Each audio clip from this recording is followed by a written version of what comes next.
ಲೇಟಾಗಿ ಬೆಳಕಿಗೆ ಬಂದಿದೆ.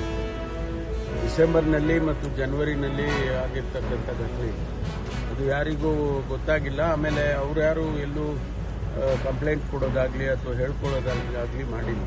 ಈಗ ಬಂದು ಕಂಪ್ಲೇಂಟ್ ಕೊಟ್ಟಿದ್ದಾರೆ. ಇಮಿಡಿಯೇಟಾಗಿ ಅವರು 5 ಜನರನ್ನು ಕೂಡ ಅರೆಸ್ಟ್ ಮಾಡಿದ್ದಾರೆ. ಮುಂದಿನ ಕ್ರಮ ಕಾನೂನಿನ ಪ್ರಕಾರ ಏನು ಕ್ರಮ ತಗೋಬೇಕು ಬಾಕ್ಸಲ್ಲಿ ಬಂದರೆ ಅದನ್ನು ಕಮಿಷನರು ಮತ್ತು SP ತಗೊಳ್ತಾರೆ. ಸರ್ ಹೇಮಾವತಿ ರೀತಿ ರಾಜಕೀಯ ಕರೆದು ಒಂದು ಸಭೆ ಮಾಡ್ಬೋದಲ್ವ ಸರ್? ಸಾಕಷ್ಟು ಸಭೆಗಳನ್ನು ಮಾಡಿದ್ದೀವಿ. DCM ಅವರು ಮಾಡಿದ್ದಾರೆ. ಇದು ತಾಂತ್ರಿಕವಾಗಿ ನಾವು ಸಮಿತಿ ಮಾಡಿ ಸಮಿತಿಯಿಂದ ವರದಿ ತರಿಸ್ಕೊಂಡು ಆನಂತರ ಕ್ರಮ ಮಾಡ್ತೀವಿ ಅಂತ ಹೇಳಿತ್ತು. ಅದರ ಪ್ರಕಾರ ವರದಿ ಬಂದಿದೆ. ವರದಿನಲ್ಲಿ ಕೂಡ ಇದು ಏನು ತೊಂದರೆ ಆಗೋದಿಲ್ಲ ಅಂತ ಹೇಳಿ ವರದಿ ಕೊಟ್ಟಿದ್ದಾರೆ. ಅದನ್ನು ಮುಂದೆ ಇಟ್ಕೊಂಡು ಕೆಲಸ ಪ್ರಾರಂಭ ಮಾಡಬೇಕು ಅಂತ ಇರಿಗೇಷನ್ ಡಿಪಾರ್ಟ್ಮೆಂಟಿಂದ ಸೂಚನೆ ಕೊಟ್ಟಿದ್ದಾರೆ. ಹಾಗಾಗಿ ಕೆಲಸ ಪ್ರಾರಂಭ ಮಾಡಿದ್ದಾರೆ. ಈ ಮಧ್ಯೆ ಸ್ವಾಭಾವಿಕವಾಗಿ ಅಲ್ಲಿ ನಮಗೆ ತೊಂದರೆ ಆಗುತ್ತೆ ಅಂತ ರೈತ ಸಮುದಾಯದವರು ಮತ್ತು ವಿಶೇಷವಾಗಿ ಶಾಸಕರುಗಳು ಪ್ರೊಟೆಸ್ಟ್ ಮಾಡಿಸಿದ್ದಾರೆ. ನಾನೀಗ ತುಮಕೂರಿಗೆ ಹೋಗ್ತಾ ಇದ್ದೀನಿ. ಅಲ್ಲಿ ಹೇಮಾವತಿ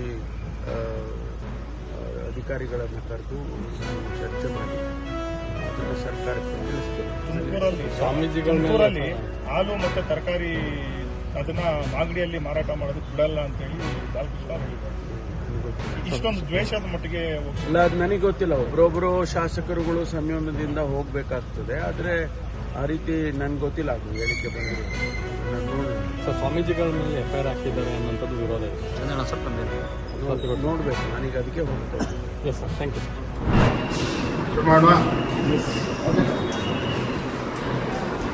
ಇವತ್ತಿನ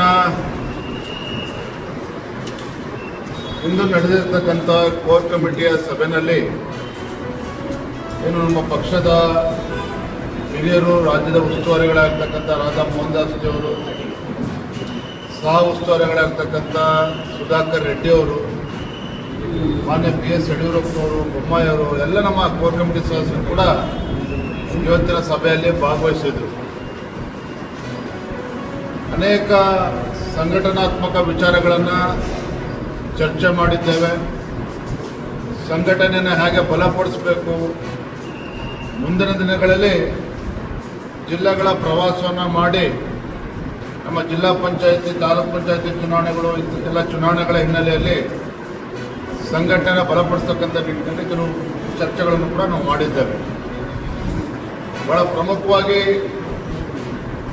ಇಂದಿನ ಕೋರ್ ಕಮಿಟಿಯ ಸಭೆ ಏನು ಇತ್ತೀಚೆಗೆ ನಮ್ಮ ಕೇಂದ್ರ ಶಿಸ್ತು ಸಮಿತಿ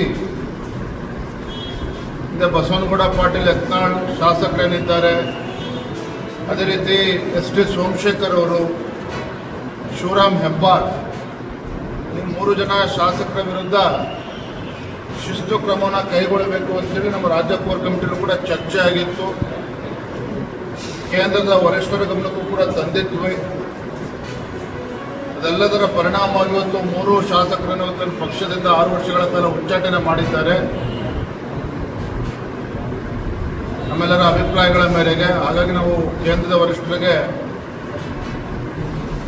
ನಾವು ಅಭಿನಂದನೆಯನ್ನು ಸಲ್ಲಿಸಿದ್ದೇವೆ ಈ ವಿಚಾರದಲ್ಲಿ.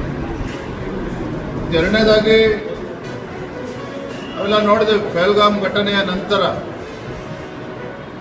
ಆಪರೇಷನ್ ಸಿಂಧೂರ್ ಏನು ಯಶಸ್ವಿಯಾಗಿ ನಮ್ಮ ವೀರ ಯೋಧರು